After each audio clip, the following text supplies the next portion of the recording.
లో రిజర్వేషన్ల కోటపైన కొత్త చర్చ, రిజర్వేషన్ల విధానం మారాల్సినటువంటి సమయం వచ్చిందన్నటువంటి చర్చ సాగుతోంది. హైకోర్టులో కొత్త వాదన తెరపైకి తీసుకొచ్చారు అడ్వకేట్ రవివర్మ. తెలంగాణలో 85% ఉన్నటువంటి బీసీ, ఎస్సీ, ఎస్టీల జనాభాకి బీసీలకు ఇప్పుడు 42% ఇస్తే కూడా 67%కి చేరుకుంటాయి. 85% జనాభాకి రిజర్వేషన్ కోట, 15% ఓసీలకు 33% రిజర్వేషన్ దక్కినట్లయినటువంటి వాదన వినిపించారు. సో జనరల్ సీట్లలో, ఎందుకంటే జనరల్ సీట్లలో బీసీ, ఎస్సీ, ఎస్టీల పోటీ కాస్త తక్కువగా ఉంటుంది అన్నటువంటి వాదన అయితే తెరపైకి తీసుకొచ్చారు. రైట్, నాగేశ్వర్ గారు, తెలంగాణ రిజర్వేషన్ల కోట దానికి సంబంధించినటువంటి చర్చ, కొత్త చర్చకు ఎట్లా తెర తీసినట్టుగా చెప్పొచ్చు?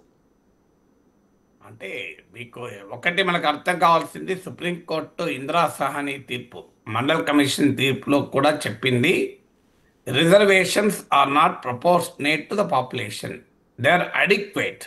అంటే జనాభాకు దామాషా పద్ధతిలో రిజర్వేషన్లు ఉండవు.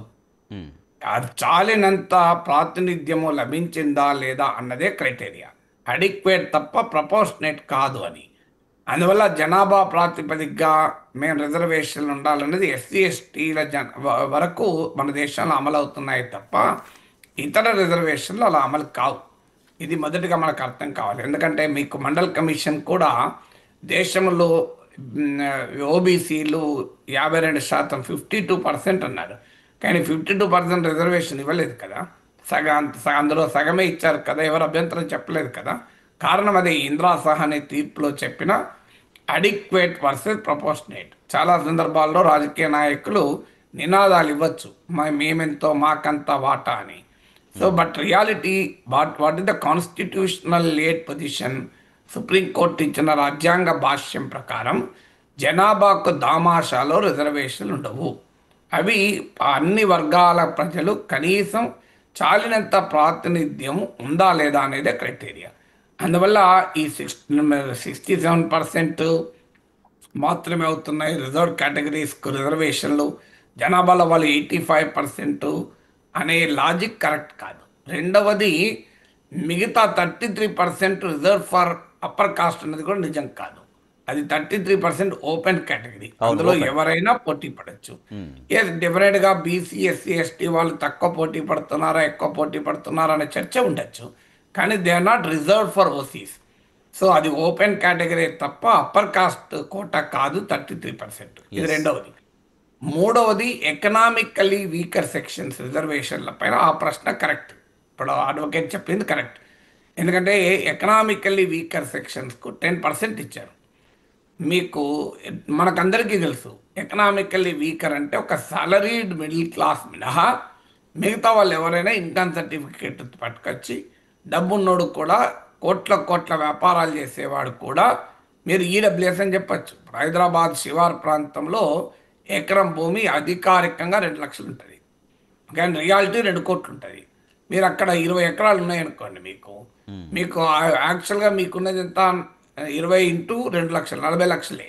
40 లక్షల 20 ఎకరాల పొలంలో నాకేం పంట పండట్లేదు అంటే ఈడబ్ల్యూఎస్ అవుతారు. కానీ అది 20 ఇంటూ మీకు 40 కోట్ల ఆస్తి, మామూలు విషయం కాదు కదా. గవర్నమెంట్లో ఒక ఆఫీస్ బాయ్గా పనిచేసిన వారికి రిజర్వేషన్ ఉండదు, 40 కోట్ల ఆస్తి ఉన్న వాళ్ళు రిజర్వేషన్ ఉంటుంది.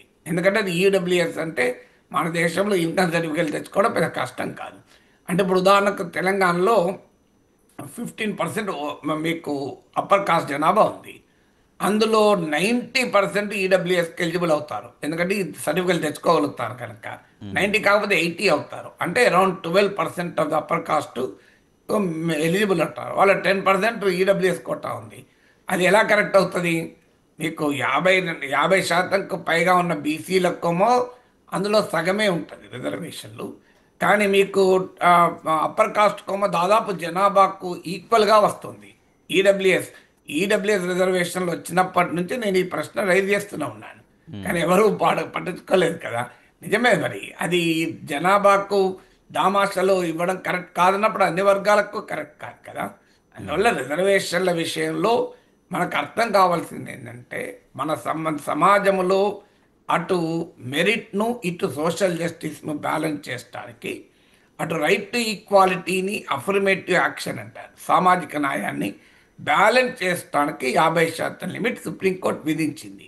దానికి ఒక లాజిక్ ఉంది, తర్కం ఉంది.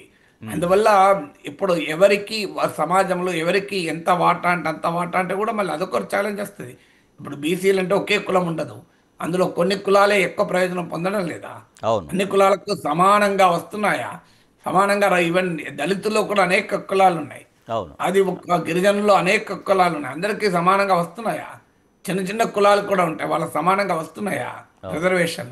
అందువల్ల మీకు బీసీ అనే కేటగిరీకి మాత్రమే చూడకుండా అందులో ఈచ్ కాస్ట్ కనుక చూస్తే రజకులు ఉన్నారు, నాయి బ్రాహ్మణులు ఉన్నారు, మీకు వాళ్ళకు వాళ్ళ జనాభాకు తగ్గట్టుగా వాళ్ళ రిప్రజెంటేషన్ వస్తుందా? ఆదివాసీలు ఉన్నారు, వాళ్ళ జనాభా తగ్గట్టుగా వాళ్ళకి రిప్రజెంటేషన్ వస్తుందా? అందువల్ల ఇవన్నీ క్వశ్చన్స్ రైజ్ అవుతాయి కదా. రైట్.